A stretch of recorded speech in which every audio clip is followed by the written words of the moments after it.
something that is very needed in our community, and this is the reason why we are here.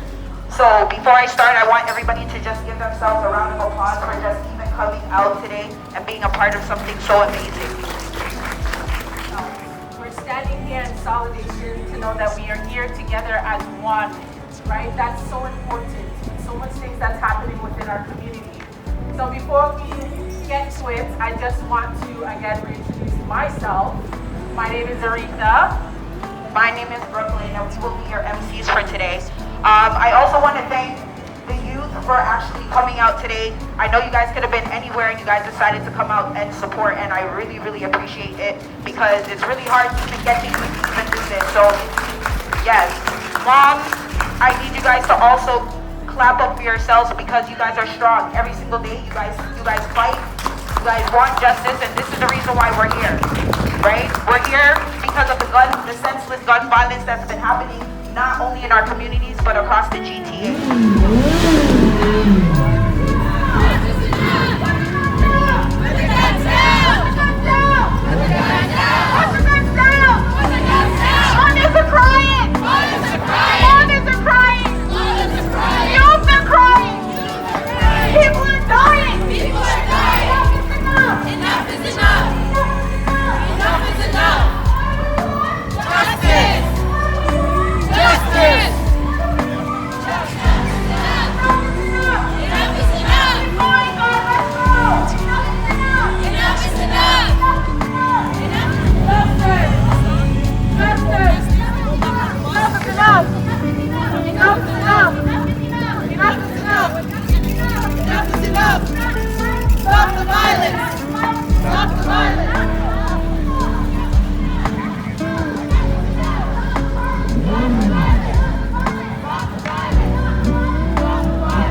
My name is Aisha. I am the mother of Maya, Josiah, and Taya. We lost our Brandon to gun violence on April 5th, 2023. We have officially marked 1 year and 5 months since his life was taken from us.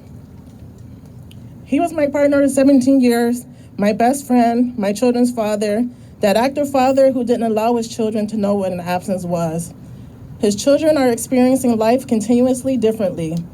His now absence for birthdays, holidays, and milestones, etc.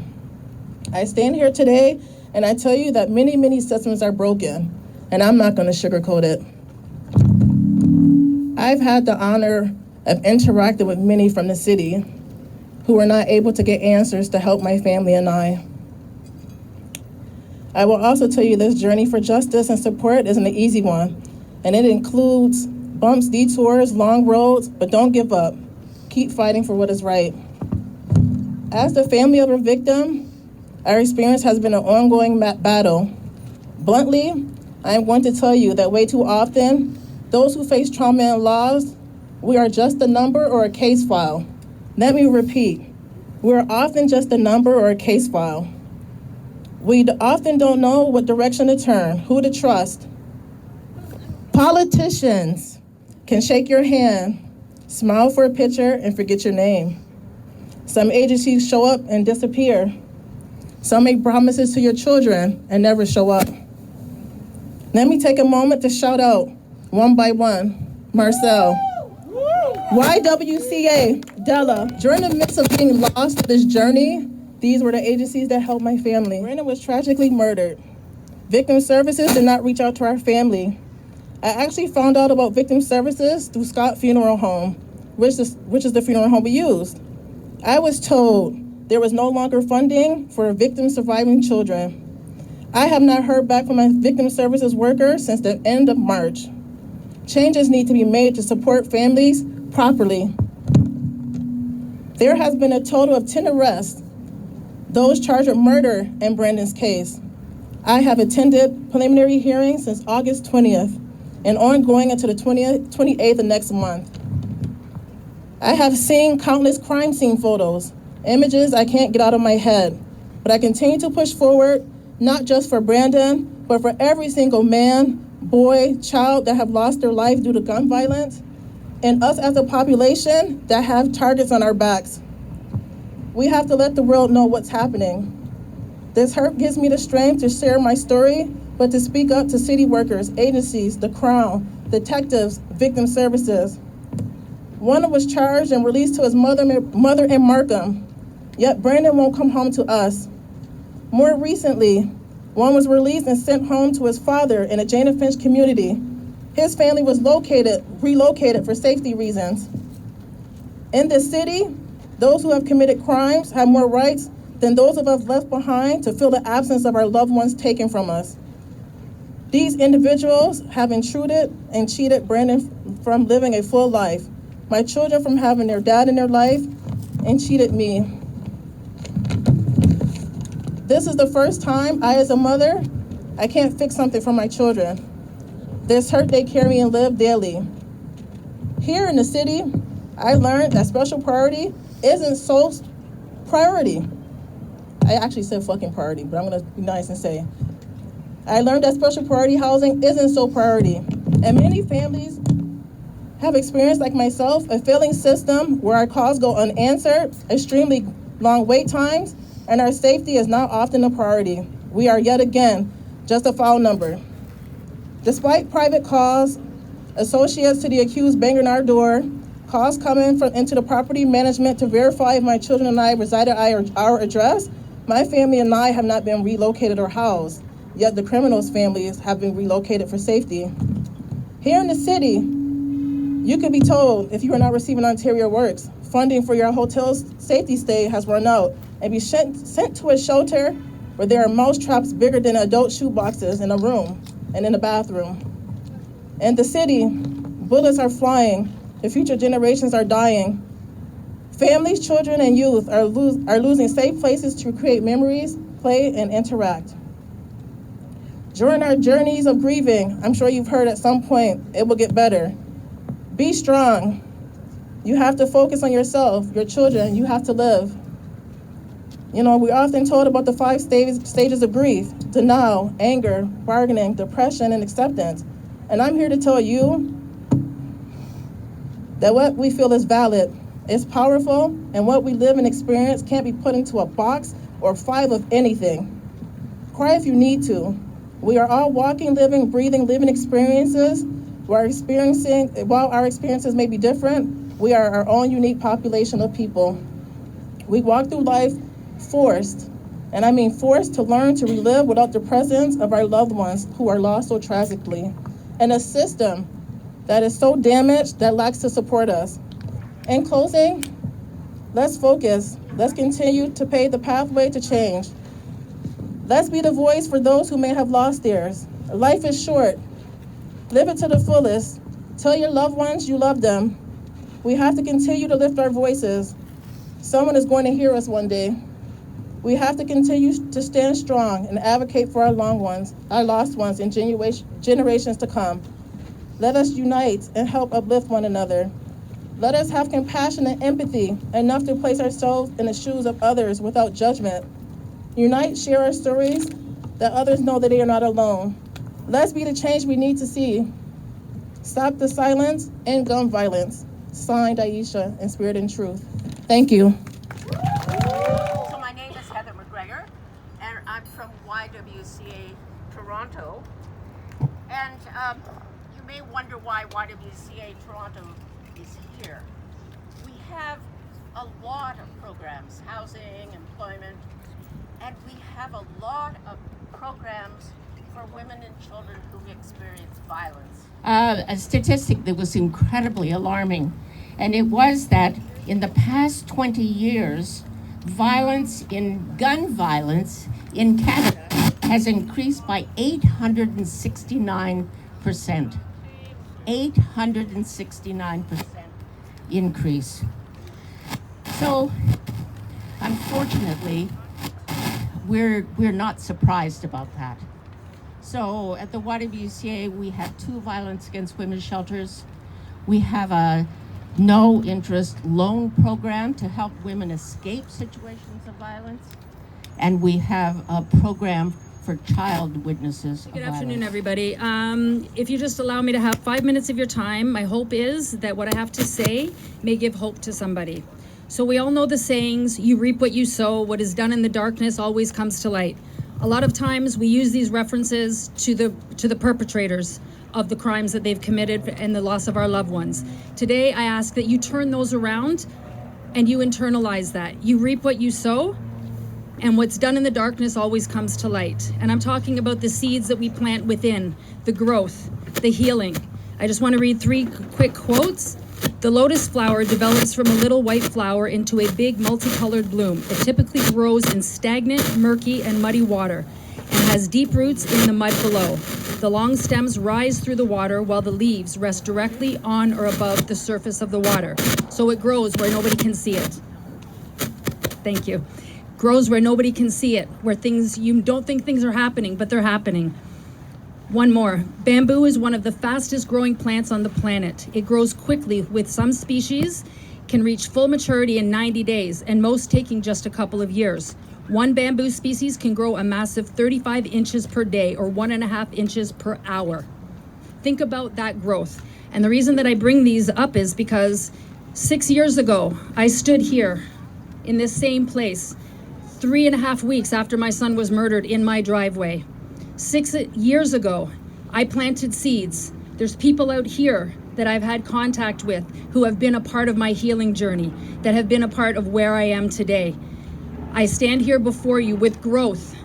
I'm still healing just like everybody else is, but the fact that I can stand here today and know that my voice has had an impact, that it's been heard, all of you are capable and all of you are worthy and deserving of those seeds being planted and that growth happening. I have one other thing. To inspire others, don't show them your superpowers. Show them theirs. Hi everyone, my name is Carlette Blake. I'm 20 years old and I'm a survivor of a gunshot. I just want to start off by saying, with survivors, we're in the hospital and everybody's around. And that's only for a few months. But after the fact, there's not really a lot of people there for you unless you have a community like this that continues to check up on you and just to make sure that, you're awake and you're thinking positive in the morning, just because everything you've already been through. As someone that went through this, I can speak on it. And I just want you guys to know it's not easy. Every day I wake up and it's hard. I have my sister and my brother to thank for that they're just here for me, and that they understand that it's gonna take time. It only happened to me a couple months ago, and I guess I was at the wrong place, wrong time, but I wasn't really doing nothing other than being with my friends, and I just really feel like that's something that should be said, because a lot of people think that when you're young in the streets or even just around people that it automatically supposed to happen to you. That doesn't mean that's what's supposed to happen. Speaking from the heart, I just want you guys to know that there's a lot of people in this world that are survivors, and we don't talk about what we go through as much, but we try to just be open with everybody and understand that everybody's also working with us to be better and to just continue to move forward. Just want you guys to know, if you guys have someone in your life that has been through this or that had someone that died, just to continue every morning, or at least when you can, to try and make sure that they're good. Check up on them, ask them if they're okay, ask them if they need a day with you. It means a lot, it really does. And thank you guys for listening. Thank you. Hi, like you said, my name is Nedu. I am from Wanasa, Mental Health Counseling for Black Youth. And I just want to say that I am really honored and humbled to be allowed to kind of speak with all the just amazing voices that we've already heard today. And I think a lot of folks have already touched on something that's so important when it comes to mental health and gun violence. It is not just an individual issue, it is a community issue. And what helps get through a lot of these really difficult times is community. And I think that's kind of why they asked us to come and speak, because we talk about mental health and youth. And when gun violence takes place, regardless of what happens, it's a whole community that's affected. And it oftentimes, just like Carlette was mentioning, sometimes it's hard to talk about. And so what we want to do is encourage those voices, promote the idea that mental health is incredibly important to all of our health. And when gun violence happens, it really causes a sense of trauma, and what trauma does is disconnects us from ourselves and our communities. So what we really think is important is to make sure that we are connecting with our communities and supporting communities, and also making sure we're checking in with people's mental health. Now, trauma, fear, anxiety, depression, all of these things really kind of take into place and make it that much harder for us to say our voices. So the fact that people who have experienced it, both have lost people and have experienced it themselves, are being able to come here and talk about that really lowers the stigma. That is such an important thing to do, and I feel honored to be in this presence, and I just want to thank everyone who's spoken and thank people as well for having us to be here. We are based out of Regent Park, and we help people talk about mental health and lower that stigma in that area. But as we talked about, gun violence is a huge citywide issue. So, we just want to encourage people to be able to reach out to the communities, reach out to their supports, and know that there are people in the community and supports within the community that are really wanting to help you and really wanting to support you and talk about these issues.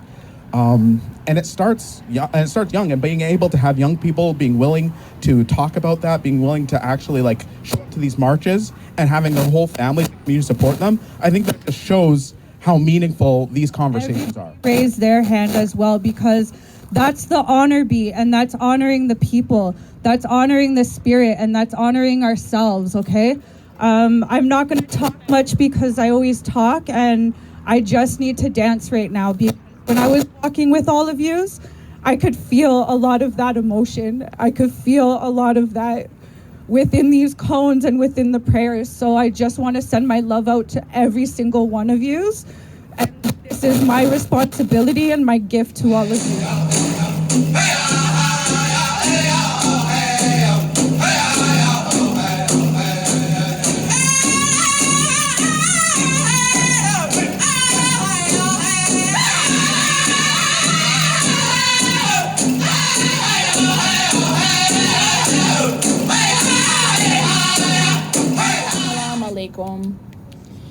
Thank you to the organizers and to the community who have collectively arrived here today with the aims of demanding justice, change, and finding solace in togetherness. I see you. My name is Gail, and I'm a social worker and a psychotherapist. I've been granted the beautiful opportunity to be amongst the Regent Park Mothers of Peace Healing Circles for mothers who have lost their children to guns and community violence. Today, I will briefly speak on what they have granted me to share. In our healing circles, I have witnessed a duality of both joy and pain. These mothers have come together to offer each other peace and an understanding that they only know and comprehend fully together. In their pain lies unanswered questions, feelings of being unheard, knowledge that justice has not prevailed, and that their grief is often misunderstood. The joy they feel is in our affirming moments when we share the comfort provided in the meals we have each session, the stories heard in our round table talks, and the poignant forms of daily resistance and resilience shared with each other regarding their healing. Their joy is also found in adventures and new forms of healing practice they embark on with our PMP. Even though many are very much so initially apprehensive and often afraid of being triggered or feeling guilty that they don't deserve their joy. These mothers are left to pick up the pieces of themselves alone. Truly, I know they are grateful for people like Suraya Ibrahim, who founded the RPMP group and continues to advocate for funding